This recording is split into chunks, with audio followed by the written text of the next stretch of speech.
ತಾಲೂಕಾ ಇವತ್ತು ಜಯಂತಿ ಉತ್ಸವ ಕಾರ್ಯಕ್ರಮದಲ್ಲಿ ನಾವೆಲ್ಲರೂ ಕೂಡ ಪಾಲ್ಗೊಂಡಿದ್ದೇವೆ. ವಿಶ್ವಗುರು ಬಸವಣ್ಣನ ಬಗ್ಗೆ ಹೇಳಬೇಕಾದ್ರೆ ಬಹಳಷ್ಟು ಸಮಯ ಬೇಕು ಮತ್ತು ವರ್ಷಗಟ್ಟಲೆ ಹೇಳೋದು ಮುಗಿಲಾದಂತವು ಅಣ್ಣ ಬಸವಣ್ಣ ಮಾಡ್ಕೊಂಡು ಹೋದಂತವು. ಈ ನಾಡಿನ ಸಮಸ್ತ ಬಸವಾಭಿಮಾನಿಗಳ ಬಸವ ಭಕ್ತರಿಗೆ ಜಗಜ್ಯೋತಿ ಬಸವಣ್ಣನವರ ಜಯಂತಿಸುವ ಭಕ್ತಿಪೂರ್ವಕ ಶುಭಾಶಯಗಳನ್ನು ಹೇಳುತ್ತಾ, ಬಸವಣ್ಣ ಹೆಸರಿನಲ್ಲಿ ಒಂದು ಶಕ್ತಿ ಪ್ರೇರಣೆ ಭಕ್ತಿ ಇದೆ.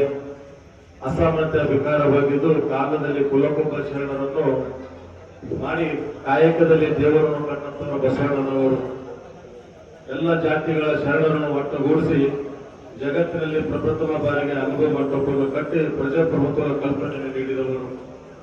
ಬಸವಣ್ಣನವರು 12ನೇ ಶತಮಾನದಲ್ಲಿ ಮಹಿಳಾ ಸ್ವಾತಂತ್ರ್ಯವನ್ನು ಪ್ರತಿಪಾದಿಸಿದರು. ಇಂದು ದೇಶದ ಪ್ರಧಾನಮಂತ್ರಿ ನರೇಂದ್ರ ಮೋದಿಜಿಯವರ ನೇತೃತ್ವದಲ್ಲಿ ಶೇಕಡಾ 33% ಮೀಸಲಾತಿಯನ್ನು ನೀಡಿ ಬಸವಣ್ಣನವರ ಆಶಯ ಈಡೇರಿಸುತ್ತಿದ್ದಾರೆ. ಹೀಗೆ ಇಡೀ ಜಗತ್ತಿಗೆ ಮಾದರಿಯಾಗುವ ವಚನಗಳನ್ನು ನಾವೆಲ್ಲರೂ ನಿತ್ಯ ವಾಚಿಸಿ ಸ್ಮರಿಸೋಣ. ಮುಂದಿನ ಪೀಳಿಗೆಗೆ ಬಸವ ತತ್ವಗಳನ್ನು ಹಂಚಿಕೊಳ್ಳೋಣ. ಅರ್ಥಪೂರ್ಣವಾಗಿ ಜಯಂತಿ ಆಚರಿಸಿದ ಬಸವದೇಶನ ಮಾರ್ಗದಲ್ಲಿ ನಾವೆಲ್ಲರೂ ನಡೆಯೋಣ. ಇವತ್ತು ಅನುಭವ ಮಂಟಪ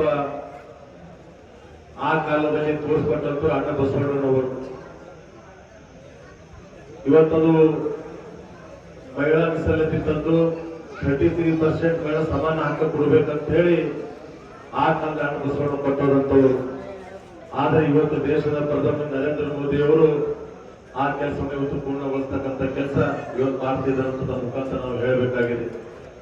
ಅದ್ರ ಜೊತೆಯಲ್ಲಿ ಇವತ್ತು ಈ ಕಲ್ಯಾಣ ಕರ್ನಾಟಕದಲ್ಲಿ ಕ್ರಾಂತಿಯನ್ನು ಮಾಡಿ ಇಡೀ ಎಲ್ಲಾ ಜಾತಿಗಳನ್ನು ಒಗ್ಗೂಡಿಸಿ ಅದು ಯಾರಿಗೆ ಮಾಡಿ ಸಾಧ್ಯ ಆಗ್ತದೆ ಅದು ವೀರಶೈವ ಲಿಂಗಾಯತ ಸಮಾಜ ಅಂತಕ್ಕಂಥದ್ದು ಕೂಡ ಇವತ್ತು ಎಲ್ಲಾ ಸಮಾಜ ತಗೊಂಡು ಹೋಗ್ತಕ್ಕಂಥ ಶಕ್ತಿ ಇವತ್ತು ಯಾರಾದ್ರೂ ಮೇಲಿದ್ರೆ ಅದು ವೀರಶೈವ ಲಿಂಗಾಯತ ಸಮಾಜ ಅಂತಕ್ಕಂಥದ್ದು ಆಟ ಬಸವಣ್ಣವರು ಹೇಳ್ಕೊಟ್ಟಂಥದ್ದು.